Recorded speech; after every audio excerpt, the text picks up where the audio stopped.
So if you attended one of the sandbox sessions that I did last fall on Salesforce basics, then you kind of have a familiarity of what we did then when we actually used a test site where you went to play around and do some different things. But today we're not messing with the test site. Anything that we do today, you can just do on the live salesforce.com website.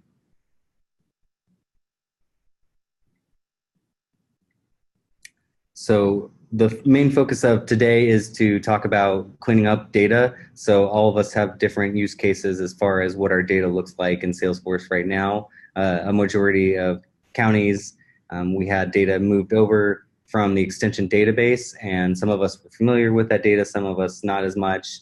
And of course, it's a lot to consume, to go through and try to clean up on our own. So I'm going to try and give you some tools and tips today that should help you with that. And also, if you're someone that did not have data that was exported from the extension database and you are importing new data or you're adding data, this should still be useful to you as well. So this image right here of all these scattered Legos, I hope that we're to the point, at least with Salesforce, where we do realize and get that there's a lot of different useful components, but maybe some of us kind of feel like it's a bunch of scattered Legos right now that they're not quite making that connection. So that's really what I want to help out today, is kind of take those components and help make that connection for you so that it does continue to make more sense as we keep using Salesforce. So the agenda for today is I'm going to talk about profiling your data, controlling your data, integrating your data, augmenting your data, monitoring and assigning ownership, and committing to a data quality process. Just one second, sorry, I had some other notes I wanted to take out.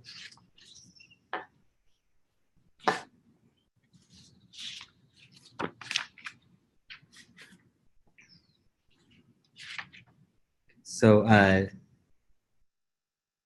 a lot of that might sound foreign to you right now, but I'll go through each of these and it'll make more sense. And then after today's presentation, I'll send you some more information that kind of elaborates on these things. So I'll run through things pretty quickly, but also kind of give time to play around and ask questions, and I can answer questions and things like that. So profiling your data, to start with that, to get a better idea of how your data is already in Salesforce, I'd like to walk through together this survey that I have in Qualtrics. So what I'm going to do is copy this link and put it in that chat box that I just showed you. And if you have trouble accessing it, just please let me know. So I'm going to put this in that chat here. And you should be able to just click on the link, but you may need to copy and paste it. It should just be clickable there. So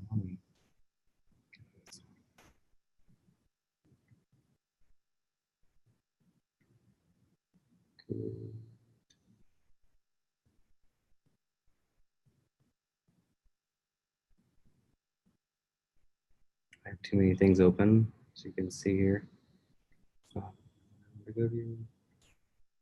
No.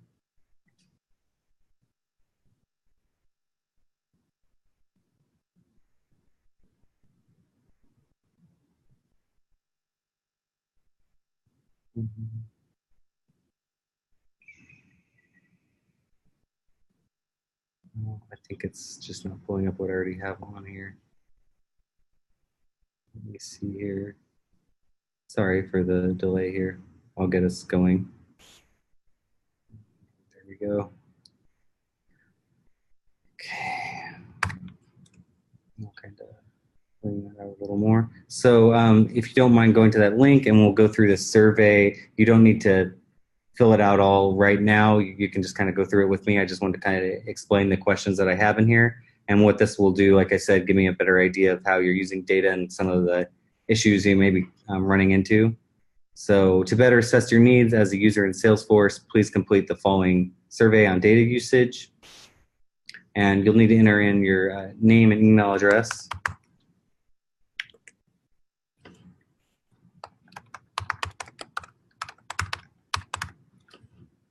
Okay. And again, like I said, you don't need to worry about getting this all done as I go through it. And if I finish this section and you still are working on it, that's fine. Or if you want to just do it all later at some point, but when you do get the chance, please fill out this survey.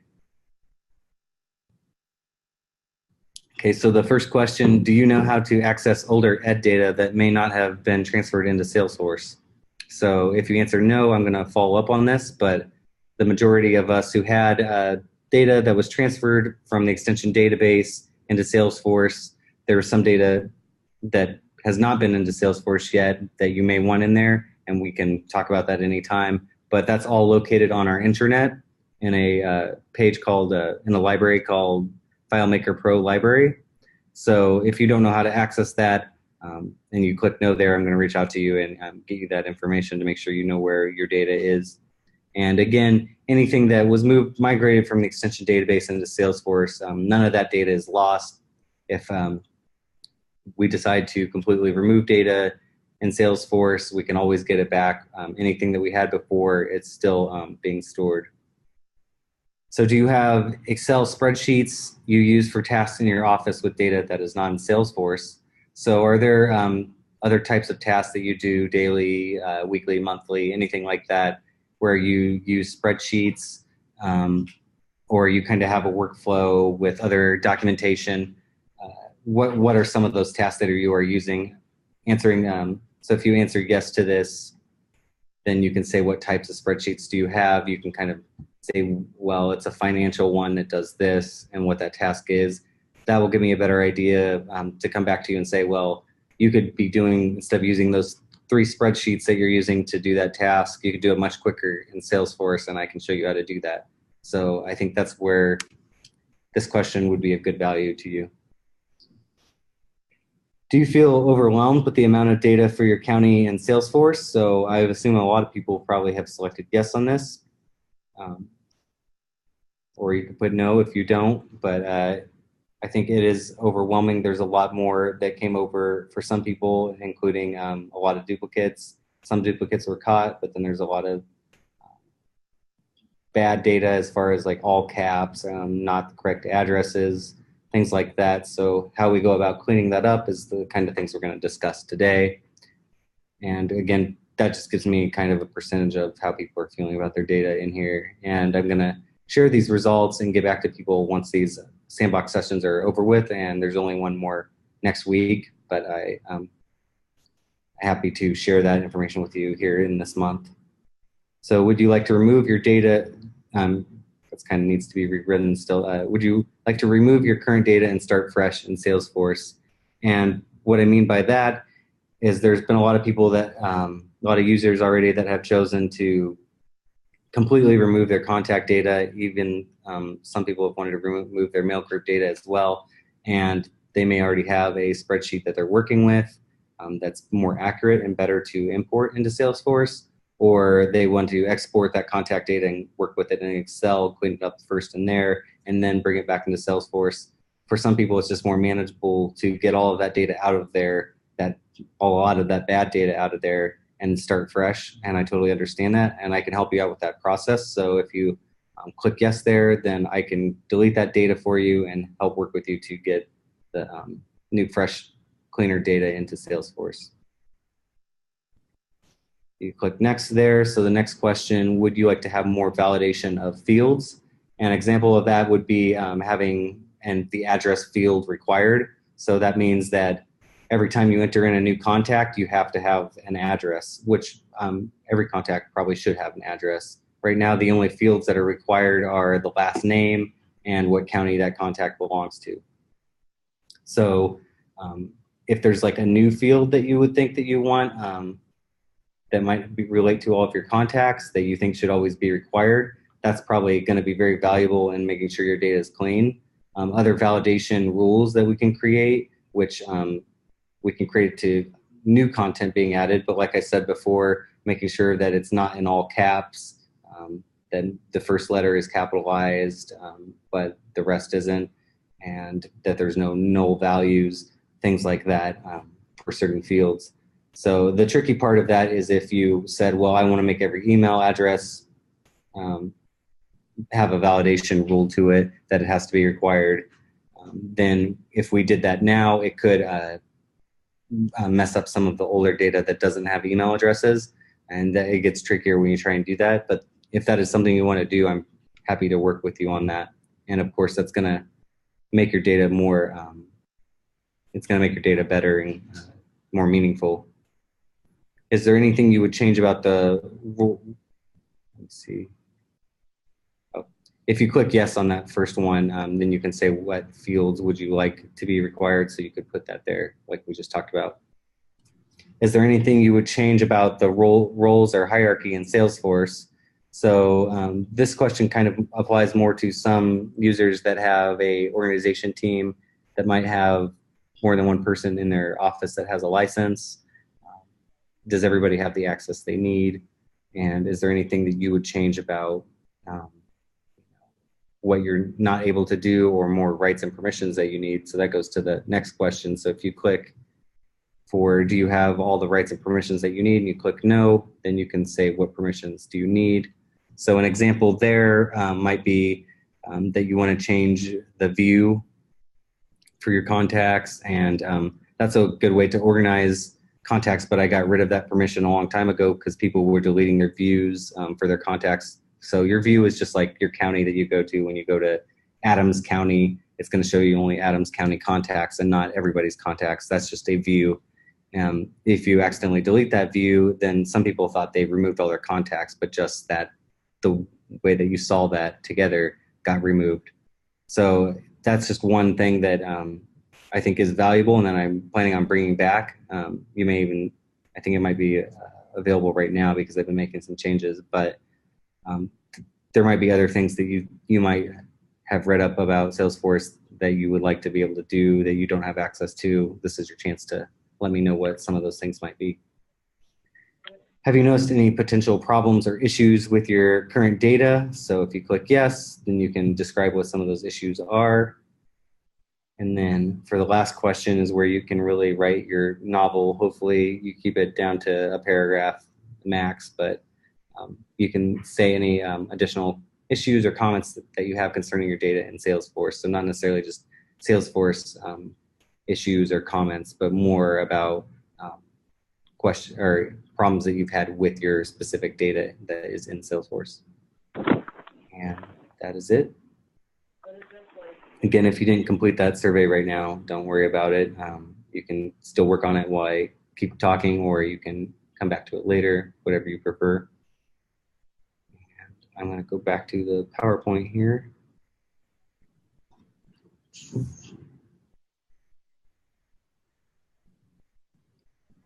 Any questions before I continue? I'll go ahead and check the chat to see if everybody's doing okay.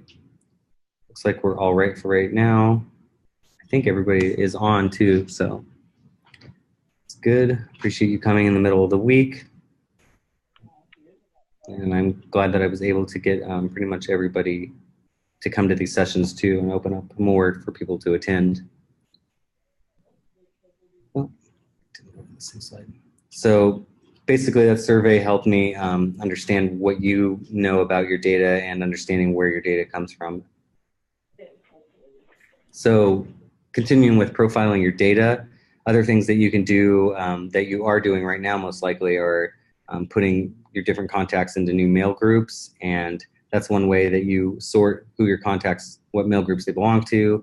Multiple contacts can belong to different mail groups, things like that, but it at least gives you that sorting ability that makes you understand who belongs where and how that data isn't, how that contact is important, why they're in Salesforce for you. So, and then views, I just talked about how that can be useful for just sorting data. So you could even have, like, if you had a group of, for a certain, they all are involved in a certain program, then you could have a view for that.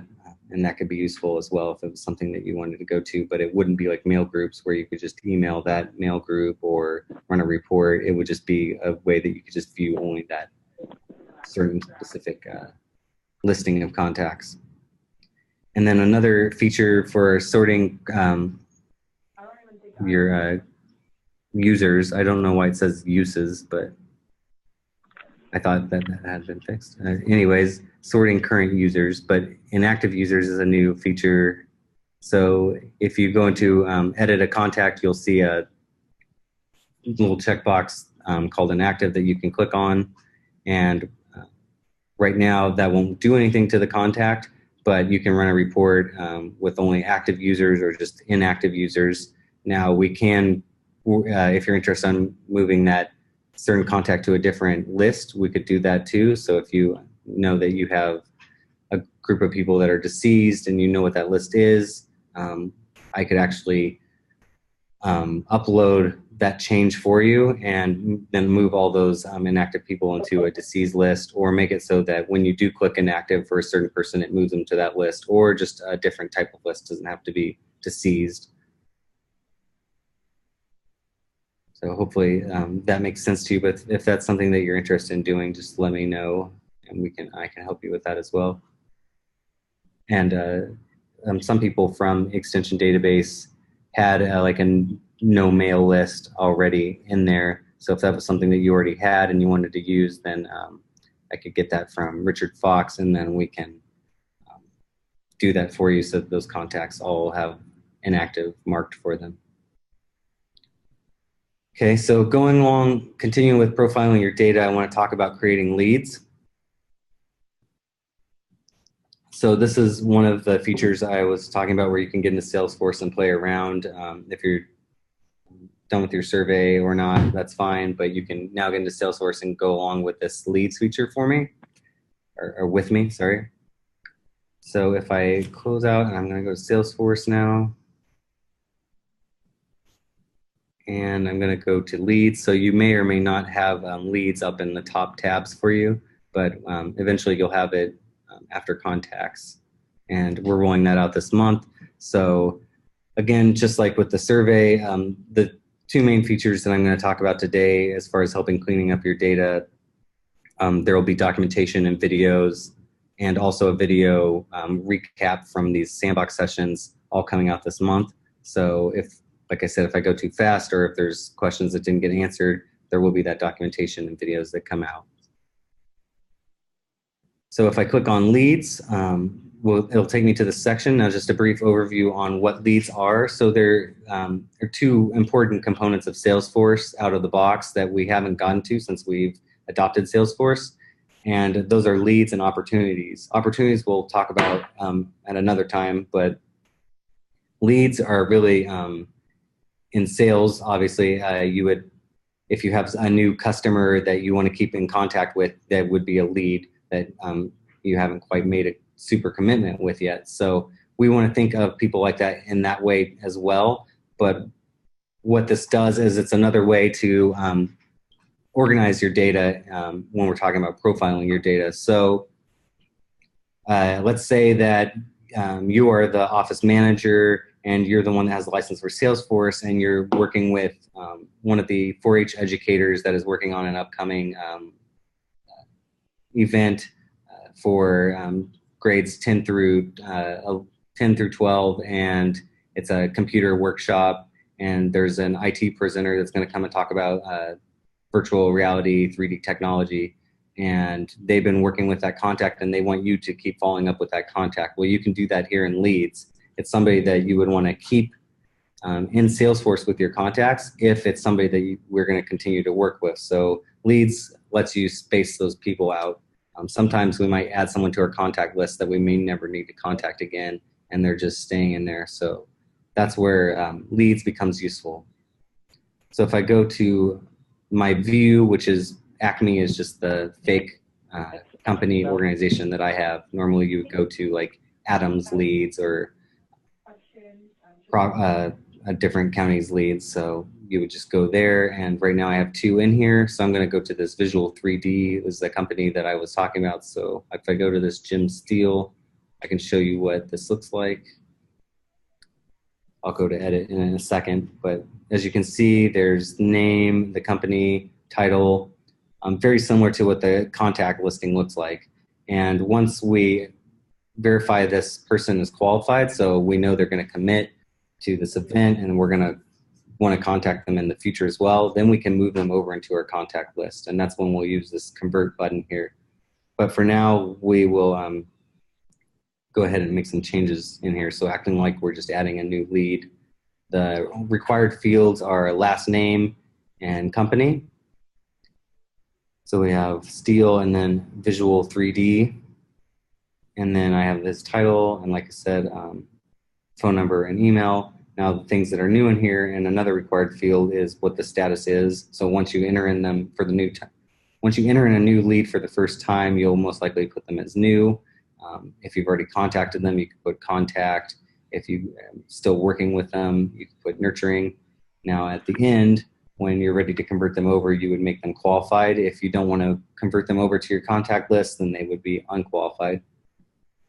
And then there's also this rating feature that is not required, but you could say whether they're cold, it doesn't seem like they're really that interested. You could put that, or you could put warm, they're kind of in between. And then you can add address information and website. That stuff will all move over to contacts. And you don't really necessarily need to worry about additional information there unless you want to. And there you can type in the description or more information about that lead. And then you can save that information.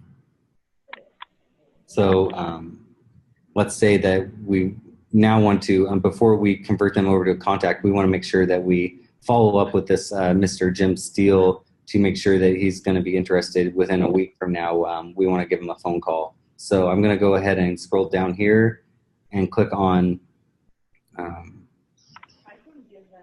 in this open activities section, click on this new task button. And there I'm going to set up a task for an email that I can be notified about. So let's see, I'll put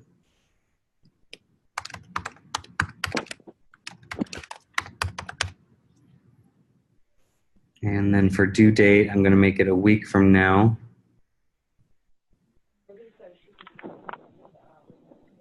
And I can add any comments here. So make sure Jim still will attend that. And then I can leave that the same. So status will still be, we'll just keep it in progress, and priority normal. And then we have a reminder set for when we receive that reminder. So when we log into Salesforce, we would see that reminder, but we'd also can get an email saying that we need to contact that person. So I have it set the same time as the due date, 8 a.m. in the morning is when I'll receive that. And then I'll go ahead and click save. So let's pretend it's a week from now and that I contacted Jim and he's definitely going to come, and now I'm ready to convert him over to my contacts. That's when I can go click on the convert button here.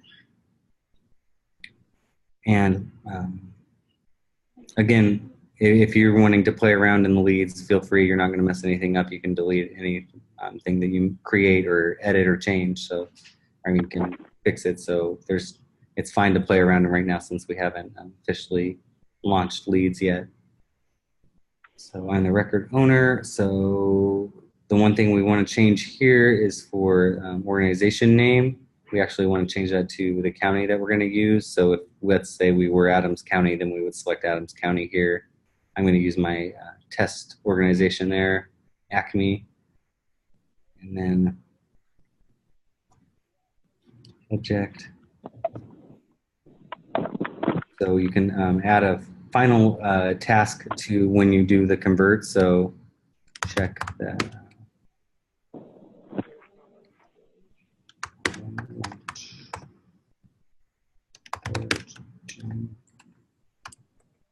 And since it's a week, we're pretending it's May 9th.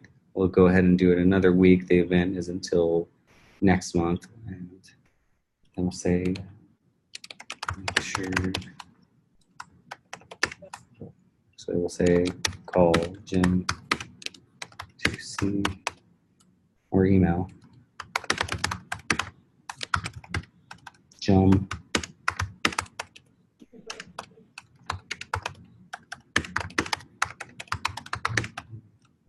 lunch And then for additional information, that's where we can say completed. And we already have the qualified status is going to be, or the converted status is going to be qualified for them. So we go ahead and click convert.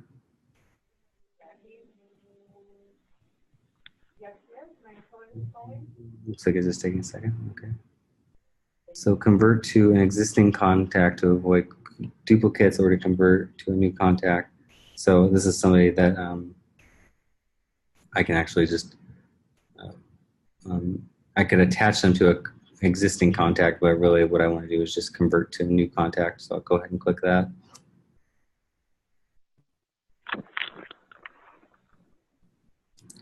And so that took me to my organization, but if I went back to leads real quick and I go to that view, we'll see that Jim Steele is no longer there. But if I go to my organizations here and I go to Acme and I scroll down, I'm going to see on my contacts list here that Jim Steele is now added. So that's basically how you put somebody in leads first and then move them to contacts. Now, there is ways to also move contacts back to leads, but really that's not something you should need to do. So basically the reason why I introduced the leads feature in this again, just to reiterate, is that it's a way to organize our data, new contact data, before just dropping everybody into the contact list. So I hope that makes sense, but if there's any questions about right now about leads, just let me know. Check the chat again. If not, that's fine. If we don't have a lot of questions at the end, I can talk about some other information, but we can also feel free to email me or send me a message on Chatter if you think of a question after this sandbox session.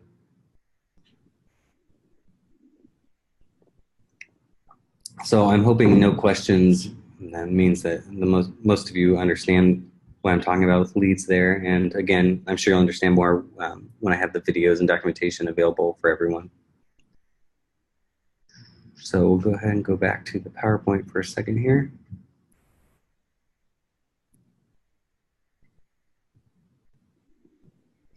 Okay, next I'm going to talk about controlling your data. And we're going to get out of here again and look at the duplicate check feature. Now, this is a feature that I've had on Salesforce for a while. It's actually a different application that's been integrated with Salesforce, so it didn't come out of the box with Salesforce. But some of you may have seen this button when you're looking at your contacts, and it's called DC Check, and some of you may have used it. But I'm just going to go through on how to use it. So basically, if you see multiple contacts in your list, or you do a search for a name, you can run a check to see what other duplicates you have for them in your county. But this is also the feature that is going to be used to merge contacts. So if that's one problem that we've had for quite a while, is that there might be the same contact for multiple counties. There might be a Jim Smith that's in 5 different counties, but only in 2 of those counties does he have the correct information. And he only belongs to one of those counties is where he resides. So technically he should go to that county, and the administrator for that county is the one that should be in control of that contact. So this is where we will do that, but of course we also have the opt-out for people that don't want to share that contact or give that ownership over. So, but we do want to have the most, I think most people will be happy to give over a contact if it means having the most accurate information. And if it's a contact they need to contact later, it'll still be available. It might just not be one that they manage. So I hope that made sense as well. Going back into Salesforce here. And I'm going to go ahead and this time go to my contacts. And actually, I've used some different examples for this, but I think I'm going to use Orange County for this example. I was using Lake County for a while, but they actually decided to clear out all their contacts. They did have quite a bit of duplicates. Looking at the contact list right away, you can see there's some duplicates here, and we can go ahead and take a look at that. So normally you could, if you knew right away that it was a complete duplicate, you could open them and then come back and then click delete to the one you want. But let's say you have like 3 or 4 in a row, it's much easier to just click on that one. Or even if you have 2, it might be easier this way as well. So if I click on that and then I'm at 33 Brick Street, it's probably a business that we have in our contacts, or that Orange County has in their contacts. So I'm going to go ahead and click the DC check button for 33 Brick Street. It's going to do a little search, so it pulled up this other one that way I had, and I can click open and it'll take me to it. And I see it has pretty much the same information. What is different about it is that it looks like it's in all caps and the other one isn't. So I can go ahead and remove that duplicate by clicking this checkbox here and then clicking merge.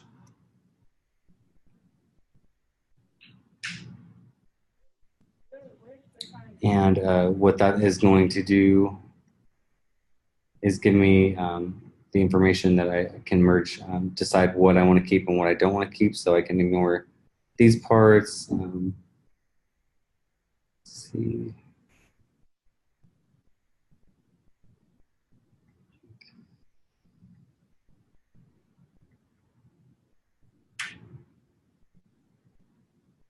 So I'm going to go ahead and click merge now, and it should give me the one that I want. So yeah, it has the lowercase 1 here. Now if I went back to my organizations and Orange County again, you can see there's only 133 Brick Street now, and there's that one that had all caps is no longer there. So I've successfully merged those 2 contacts using the DC check feature there. And I'll go through here and see if there's any others that I want to look at.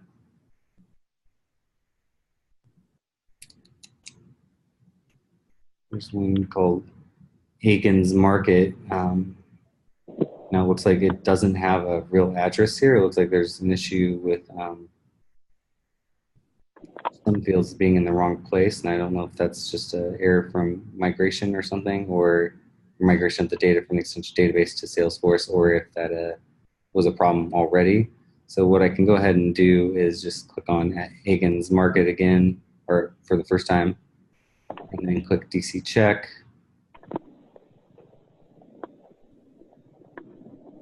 Didn't find a duplicate for that. There's probably a reason.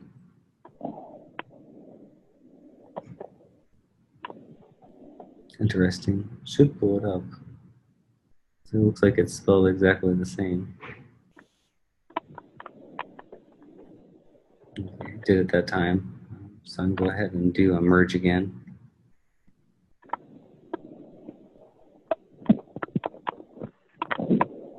And so here's where there's something going to pop up if it's different. And again, if it was like all caps, it's going to go with the correct form, or it's not all caps.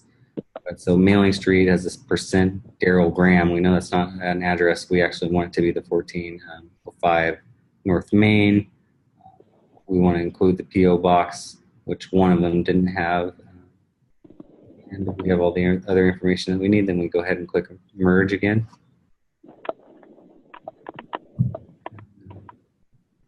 It should have removed it, merged it, and now that we only have one Hagens on there. So if I go to my contact list and I scroll down, see Hagens Market, there's only one, and we have the correct address on there.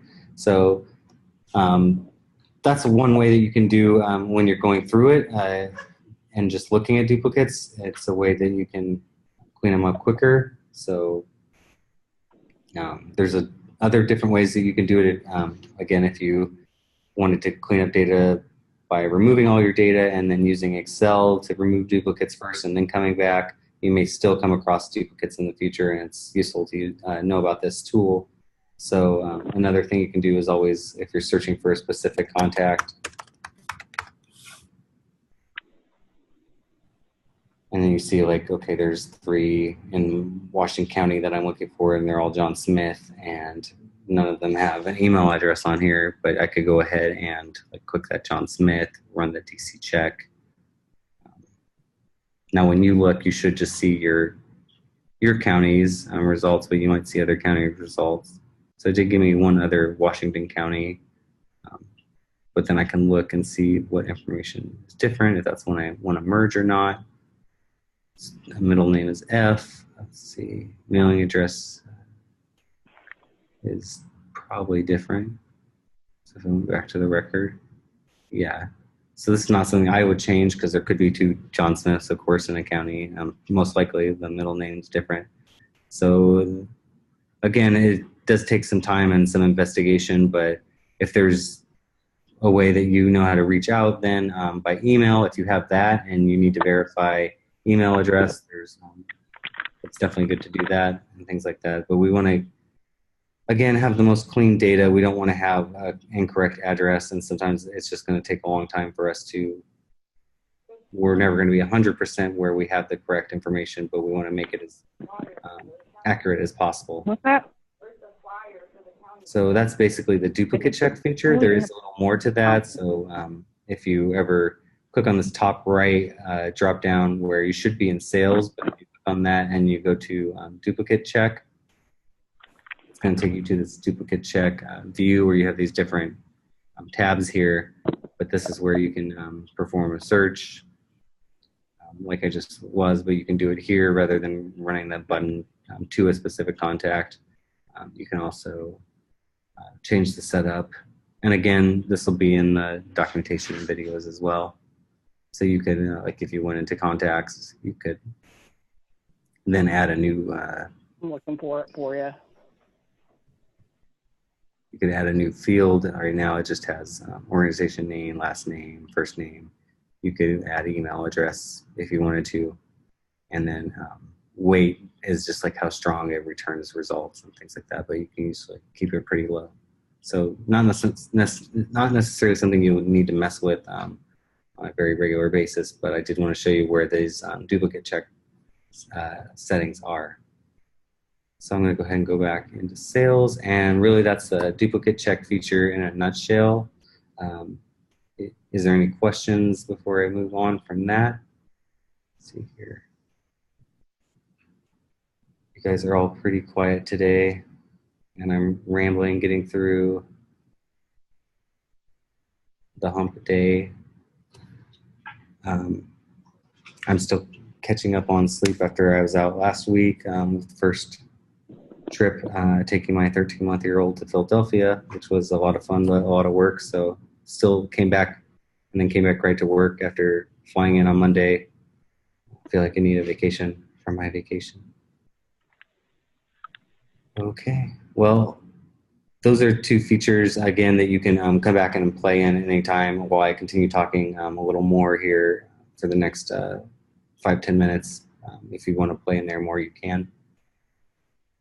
Get rid of the chat for now. I'll go ahead and bring the PowerPoint back up.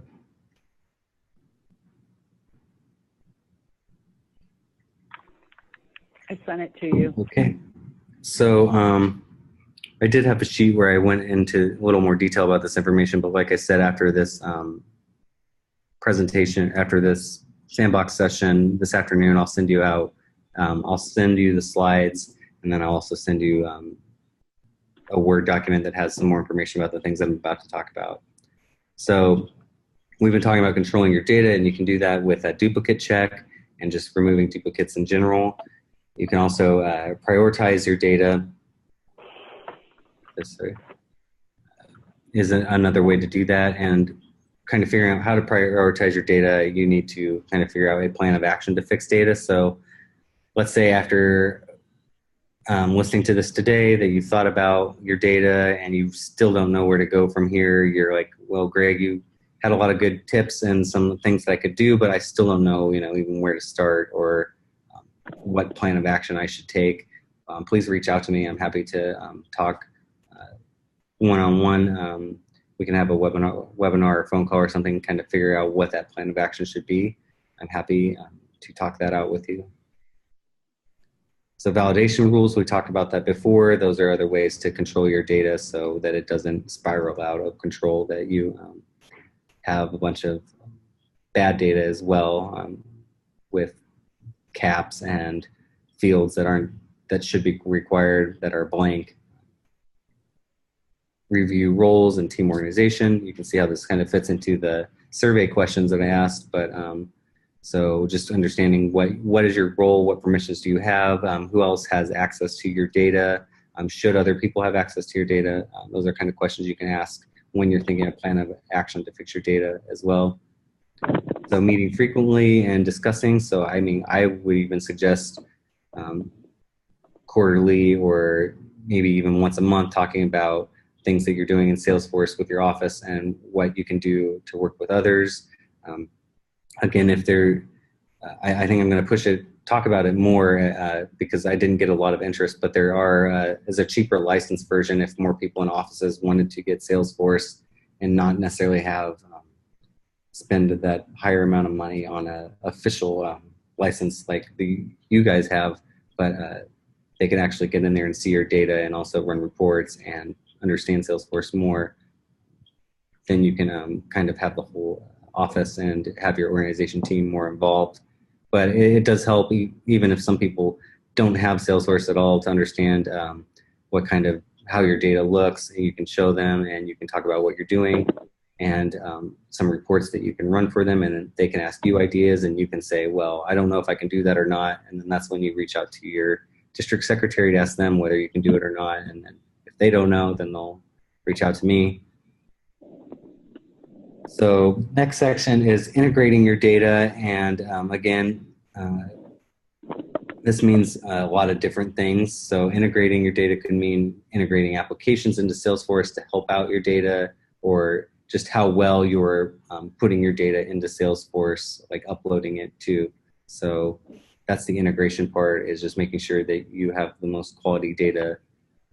If you're one of those people that decided to start over from the beginning, that you're not making the same mistake twice, that if you want me to look at it and say, well, yeah, this makes sense to upload it like that, or we shouldn't upload it that way, that's important. Sometimes being able to reach out to me to help find out ways to develop new features. At the end, I'll show you, if you don't know already, where you can go to submit a feature request in Salesforce. And sometimes there might be people that can also help reach out in your county that might know how to create an email template or things like that in HTML. Feel free to reach out to people that might have a familiarity in certain development work, or just IT in general, that would be interested in maybe helping you do something you would want to do in Salesforce. Again, that's directions I can help point you in to. Evaluate current applications and processes. That goes along with that question as to what kind of Excel spreadsheets do you have? So what kind of processes are you doing in Salesforce, in your office, that could actually help you to have all that data being processed in a different type of workflow through Salesforce. So kind of evaluating those more, and that also helps in kind of those discussions that you have with your team. Augmenting your data, understanding what data is valuable. So just getting a better understanding of your data, what's good data and bad data. If you have questions about, like, is this group of data look wrong? Am I doing the wrong thing? Please reach out to me, or I can help send you more information about what good data should look like. And I think that will be, that would probably be helpful to everyone. So I think that will go along with the resources that will come out later this month too. Check the App Exchange. So I'll show that at the end.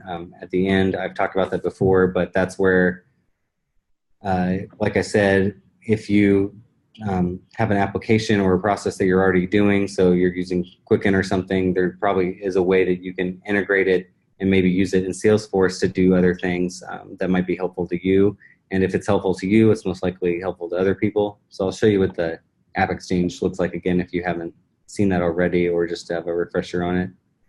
And getting internal information, so just making sure that you're reaching out to the correct people and getting the correct information internally.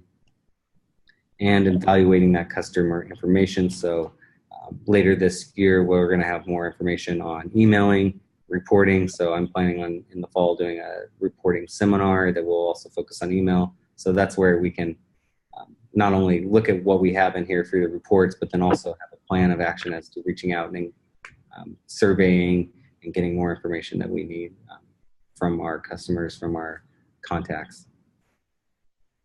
Monitoring your data. So defining a process for data cleansing that goes along with that plan that we talked about. Utilizing workflows. An example of workflow is like what I talked about earlier, like clicking that, checking that inactive button, and then it moves the contact to a different list, to like a deceased list. That is something that we can do. So sometimes it's hard to figure out what's something that we could automate or create a workflow for. And the information that you give me in those surveys is going to help me figure out some of those things for you as well. What's that?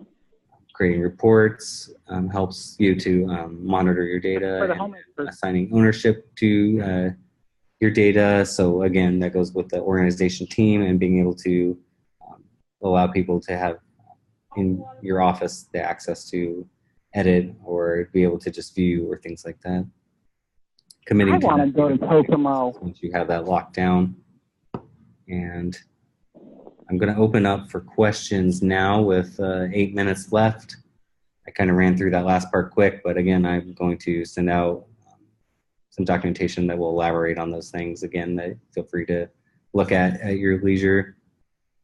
And I can show you those other features if I don't have any questions, but I'll check again. So yeah, feel free to type in the chat if you have any questions. I'll check it again here in a second, but I'll go ahead and show you what I was talking about here.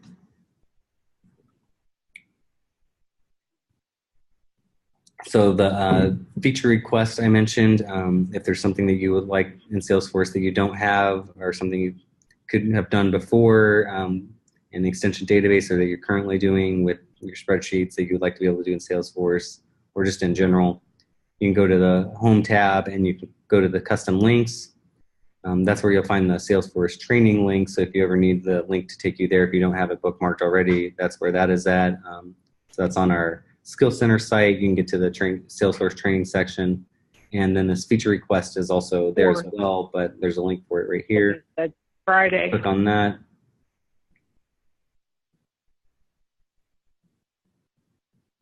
And then you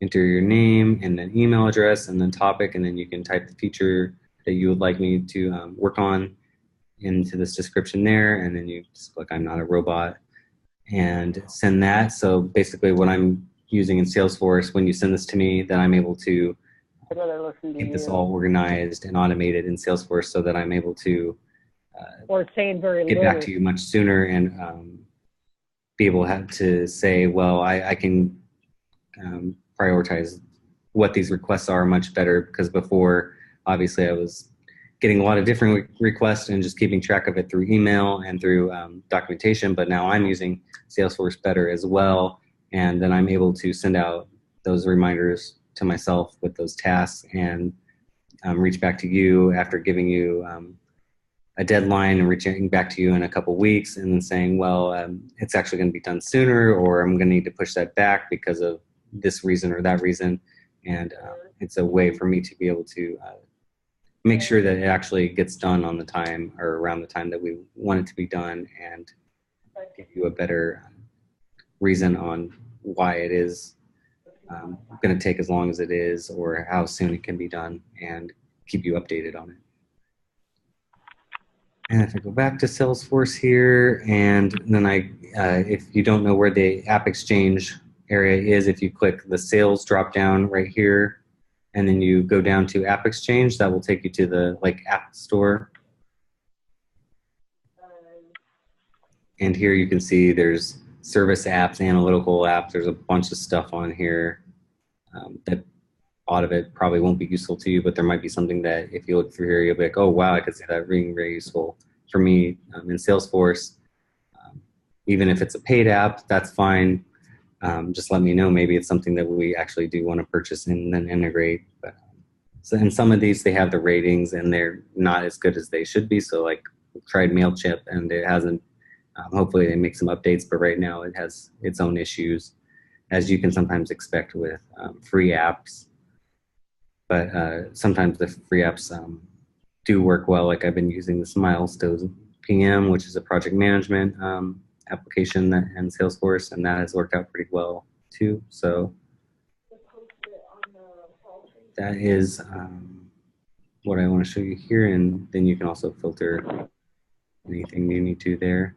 So again, just please check out the App Exchange. Okay, so any questions? I think we covered pretty much everything. And I will send out the slides and the documentation here this afternoon. So if there's no questions, I guess we'll end 4 minutes early, but I appreciate, again, everybody coming on. It's a small group with these later sessions. So if you think of any questions or you start doing the survey later and have a question or playing around with those features, just send me an email or message me in Chatter, and I'll get back to you now that I'm back from my vacation. I'm catching up on everything, and I'll get back to you as soon as I can for sure. So thank you guys for attending the sandbox session on cleaning up data, and I hope you guys have a good rest of the week.